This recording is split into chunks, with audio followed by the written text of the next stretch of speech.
Sa ngayon, maaaring nahahati ang universo sa napakaraming magkaparalel na universo, bawat isa ay may bagong version mo sa loob nito. Akala mo siguro katang-isip lang sa pelikula ang multiverse, pero ayon sa quantum mechanics, posible itong totoo. Dahil sa kakaibang katangian ng quantum mechanics, may naniniwala sa quantum immortality. Isang paraan ng buhay na walang hanggan. Pagkatapos ng video na ito, siguradong mas maiintindihan mo ang quantum mechanics kaysa sa iba, at baka hindi ka nito patulugin. Nagsimula ang kwento noong early 1900s nang simulang maintindihan ng mga pisiko ang quantum mechanics. Sina Einstein, Planck at Schrödinger, ang mga henyo na ito ay nagsama para buuin ang teorya na naging matagumpay. Nang ituring ang liwanag bilang partikulo at alon, maraming problema sa pisika noon ang nasolusyonan. Pero may isang problema na nasa isip ng lahat. Ipinapahiwatig ng quantum mechanics ay di ka panipaniwala at nakakalito. Sa classical na pisika, lahat ay eksakto. Maaari nating sukatin ng eksakto kung nasaan ang daigdig, eksaktong gaano kabilis lumilipad ang isang rocket, o eksaktong gaano kabigat ka. Lahat ay may tiyak at nasusukat na halaga. Pero sa quantum mechanics, hindi ito totoo. Lahat ay sinusukat sa pamamagitan ng probabilidad. Gumagamit ang mga pisiko ng tinatawag na wave function para malaman ang probabilidad ng bawat resulta.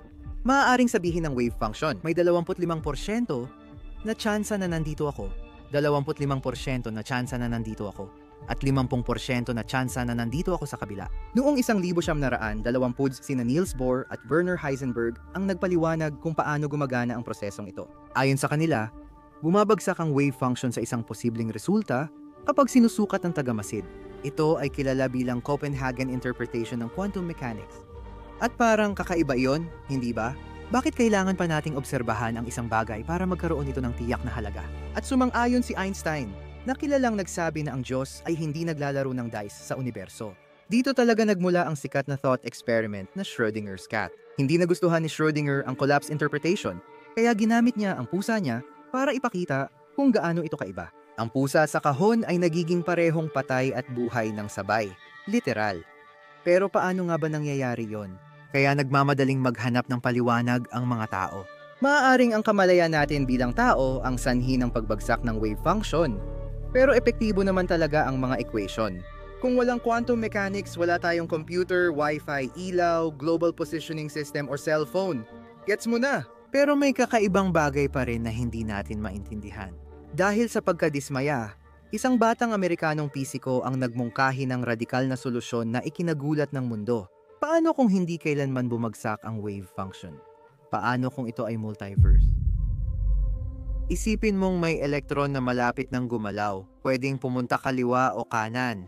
Ang tradisyonal na interpretasyon ng quantum mechanics, na kilala bilang Copenhagen interpretation, ay nagsasabing ang dalawang posibilidad na ito ay nasa isang superposisyon na umiiral sa loob ng wave function. Ibig sabihin lang nito ay may porsyento ng posibilidad na ang elektron ay pupunta sa kaliwa at may posibilidad din na pupunta ito sa kanan.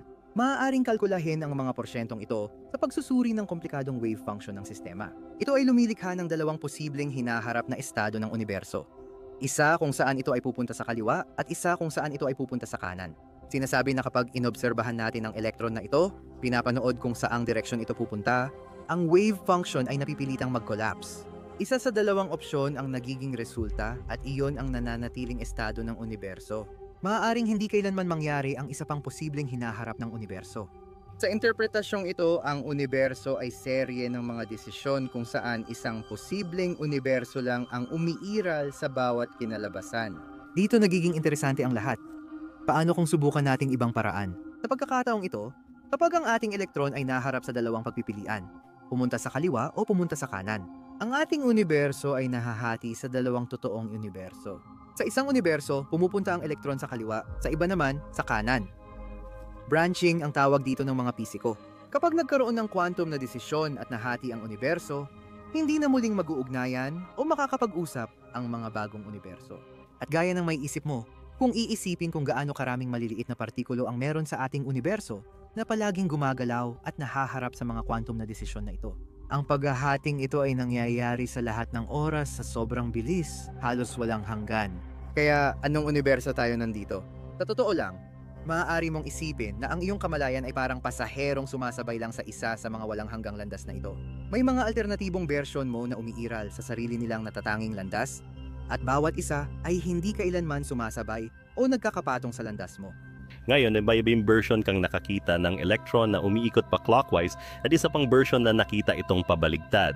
Tinatanggap lang natin ng seryoso ang prediction ng quantum mechanics. Hindi ito nagdadagdag ng kahit anong dagdag na bagay, dagdag na mundo o kahit ano pang ganon. Diyan nawasak ang utak ko. Ang bagong paraan na ito ay tinawag na Many Worlds Interpretation ng Quantum Mechanics na ipinakilala ni Hugh Everett noong 1957 sa edad na 27. Kung ang wave function ay hindi talaga bumabagsak, lahat ng mga posibleng kinalabasan na ito ay maaaring maging totoo. Sa kani-kanilang universo, maraming bersyon ng tagamasid ang lumilitaw, ngunit hindi sila maaaring mag-usap sa isa't isa. Ayon kay Everett, imbes na isang hiwalay na quantum system lang ang gamitan ng wave function, buong universo ay maaaring ilarawan gamit ang iisang universal na wave function. Nang dalhin niya ang revolusyonaryong teoryang ito kay Bohr sa Copenhagen, hindi ito na-impress at sinabi niyang masyadong magarbo ito. Patuloy na ginamit ng mas malawak na siyentipikong komunidad ang Copenhagen interpretation.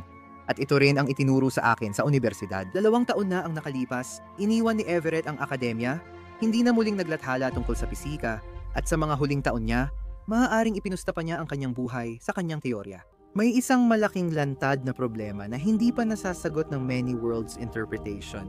Kung hindi talaga bumabagsak ang wave function, bakit parang nangyayari ito tuwing may quantum na obserbasyon? Lahat ng eksperimento natin ay nagpapatunay sa pagbagsak na ito. Ano nga ba talaga ang nangyayari? Noong 1970 nagkaroon ng malaking tagumpay. Kung may quantum system na nakahiwalay, hindi ito nakikipag-ugnayan sa paligid. Ang impormasyong nasa loob ng wave function ay madaling at tiyak na naibibigay ng mga simpleng pattern ng alon. Ang mga alon na ito ay madaling masukat at masolusyonan. Para maintindihan ang quantum system, ito ay tinatawag na coherence. Gayunpaman, kapag dinala mo ang quantum system na iyon sa totoong mundo, kung saan kailangan nitong makipag-ugnayan sa kapaligiran na puno ng mga bagay tulad ng mga atomo, photon ng liwanag, at temperatura, ito ay hindi maiiwasang magkabuhol-buhol. Nawawala ang simpleng ugnayang iyon sa ingay ng kapaligiran. Ito ay kilala bilang decoherence, at ito ang susi na nagbubukas sa interpretasyon ng maraming mundo. Ipinapaliwanag nito kung bakit hindi natin nakikita ang kalabuan ng magkasalungat na resulta sa ating obserbasyon. Mabilis na sumasama ang mga alternatibo sa kapaligiran, kaya iisa lang ang tiyak na resulta. Ayon sa naniniwala sa Copenhagen interpretation, bumagsak lang ang wave function. Pero ayon sa many worlds, mas maselan ang nangyari. Ikinulong ng decoherence ang bawat kinalabasan sa sarili nitong mundo na hindi nakikipag-ugnayan sa iba. Nabuo ang multiverse. Ito ang kailangan ng many worlds para maging kapani-paniwalang teorya sa quantum mechanics. Mapanatili ng interpretasyong ito ang lahat ng tagumpay ng Copenhagen at inaalis ang mga hindi gustong bagay ni Einstein at Schrödinger. Wala nang ibinibigay na espesyal na papel sa tagamasid. Ipinakikita nito na ngayon, mga 20% ng mga pisiko ang sumusuporta sa many worlds interpretation. Pangalawa pa rin sa Copenhagen, pero patuloy sumisikat sa pagdaan ng panahon. Ito ay isang sabay-sabay na umiiral na realidad kung saan ang kinalabasan ng isang quantum mechanical na eksperimento ay naging iba kaysa sa atin. Uminit na talaga ang sitwasyon. Ngayon na may quantum computer na, may ilan na nagsasabing hindi raw ito direktang ebidensya ng quantum multiverse.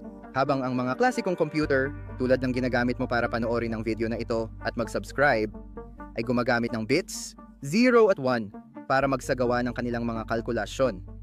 Ang mga quantum computer naman ay gumagamit ng wave function at probabilistikong katangian ng quantum mechanics para magsagawa ng kalkulasyon ng mas mabilis ng napakalaki. Sa halip na ang isang bit ay maging isa lang o 0, ang bawat qubit ay inilalagay sa superposition ng parehong 0 at 1 ng sabay. Dahil dito, pwedeng magsabay-sabay ang maraming kalkulasyon. Si David Deutsch, pangunahing tagapagtaguyod ng maraming mundo, ay itinaas pa ito sa mas mataas na antas. Kung gagamit ka ng quantum computer na may 300 qubits para sa kalkulasyon, nagpapatakbo ka na nito. 2 sa kapangyarihan ng 300. Mga klasikong kalkulasyon ng sabay-sabay. Sabi ni Deutsch na ang mga klasikong kalkulasyong ito ay literal na isinasagawa sa magkaibang universo o sanga. Kaya naman ang kakayahan sa pag-compute ng mga quantum computer ay mas higit kaysa sa mga klasikong computer natin. Sige, kung totoo nga lahat ito at ang quantum multiverse ay patuloy na naghahati-hati, lumilikha ng mga bagong version mo at ako, namamatay ba talaga tayo? Quantum immortality. Kunin ang 2 sangay na kumakatawan sa isang malagim na aksidente. tulad ng banggaan ng sasakyan. Sa sangay na ito, namatay ka. Sa kabila, nakaligtas ka sa aksidente. Ayon sa naniniwala sa quantum immortality, ang kamalayan mo ay lumilipat sa mga sangay kung saan ikaw ay buhay, habang ang ibang version mo ay namatay. Para sa ibang pisiko, nakakatuwang thought experiment lang ito.